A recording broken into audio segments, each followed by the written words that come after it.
நான் நினைச்சிருந்தா என்னோட ஃபிலிம் டைரக்டர் ஆக வேண்டிய ஆசையை எப்பயோ விட்டுட்டு இருக்கலாம். ஏன் நான் அப்படி சொல்றேன்னா, நான் என்னோட ஆசை ஃபிலிம் டைரக்டர் ஆகணும்ட்டு அது நிறைய பசங்கிட்டயோ ஃப்ரெண்ட்ஸ்கிட்டயோ திருப்பி சொன்னேன். எடுத்துட தெரியாம சொல்றாங்க, நல்ல ஃபிலிம் டைரக்டர் ஆகவே முடியாதுன்னு, இல்லை அதுக்கெல்லாம் தகுதியே இல்லைன்ட்டு நிறைய பேர் சொன்னாங்க. என்னடா இது இப்படி சொல்றாங்கன்ட்டு நிறைய இது பண்ணேன். ஸோ நம்ம ஒரு ஷார்ட் ஃபிலிம் ஸ்டோரி எழுதிட்டு திருப்பி காட்டலான்ட்டு உட்காந்து ஷார்ட் ஃபிலிம் ஸ்டோரி எழுதினேன். எழுதிட்டு எத்தனை போய் காய்ச்சான்னா, அப்பா வராங்க, தம்பி வராங்க, இதெல்லாம் போராட்டு உனக்கு ஒரு ஸ்டோரியே எழுதி தரல, நீ எப்படி டேரக்டரா வந்துட்டு நிறைய பேர் கேட்டாங்க. எனக்கு அப்போ என்ன தோணுச்சுன்னா, என்னடா இது இப்படி இருக்கேன்ட்டு விட்டுட்டு போயிடலாம் தோணுச்சு. அப்போ நான் சூஸ் பண்ணேன் இன்னொரு ஷார்ட் ஃபிலிம் ஸ்டோரி எழுதி பார்க்கலான்ட்டு. ஒரு ஷார்ட் ஃபிலிம் ஸ்டோரியை பெருசாக எழுதுனா கொஞ்சம் நிறைய பேஜ் எழுதினேன்.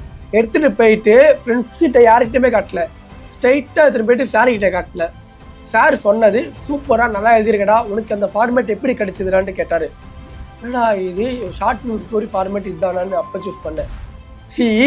என்னன்னா ஒரு ஷார்ட் ஃபிலிம் ஸ்டோரி நீங்கள் எழுதுறீங்கன்னா அதுக்கான பிளேஸ், அதுக்கான இடம் எங்கன்ட்டு அதே உங்களுக்கு வந்து சூஸ் பண்ணி கொடுத்துரும். சாமி எங்கே இருக்கு, ஒரு கோயிலில் ஒரு இடத்துல இருக்கு, மக்கள் போகிறாங்க, ஏன்னா சாமி அங்கேயே தான் இருக்கும், அதை தேடி நம்ம போகணும்.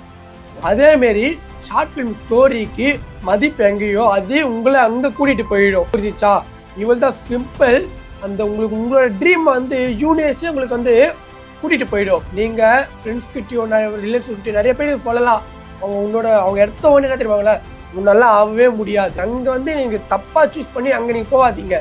உங்களோட ட்ரீமா நீங்கள் அதை நோக்கி போயிட்டே இருங்க, விடவே விடாதீங்க. அந்த ட்ரீம் வந்து உங்களுக்கு டேரெக்டாக அங்கேயே கூட்டிகிட்டு போயிடும். மற்றவங்க நிறைய பேர் ஆயிரம் சொல்லுவாங்க, என்னோட ட்ரீம் இதான்டா, நான் அங்கே தான்டா போவேன்ட்டு நீங்கள் ஃபோக்கஸ் பண்ணிட்டு போயிட்டே இருங்க. நான் அங்கேயே விட்டுருந்தா என்னால் இப்போ வந்து 3 ஷார்ட் ஃபிலிம் ஸ்டோரி நான் கையில் வச்சுட்டு இருக்கேன், ஒரு வெப்சீரிஸ் ஸ்கிரிப்டை வந்து கையில் வச்சுட்டு இருக்கேன். பட் அது எனக்கு டைம் கிடைக்கல. 3 சீக்கிரத்தை அது கிடைச்சிருன்ட்டு ஒரு வெயிட் பண்ணிட்டு இருக்கேன். கிடைச்சா கண்டிப்பாக எடுத்து இதே சேனலில் அப்லோட் பண்ணுவேன், நீங்கள் பார்ப்பீங்க. ஓகேவா? மறக்காமல் உங்களோட ட்ரீம் வந்து கமெண்ட் பண்ணிட்டு போங்க. நெக்ஸ்ட் வீடியோவில் பார்க்கலாம். மறக்காம ஃபாலோ பண்ணிட்டு போங்க.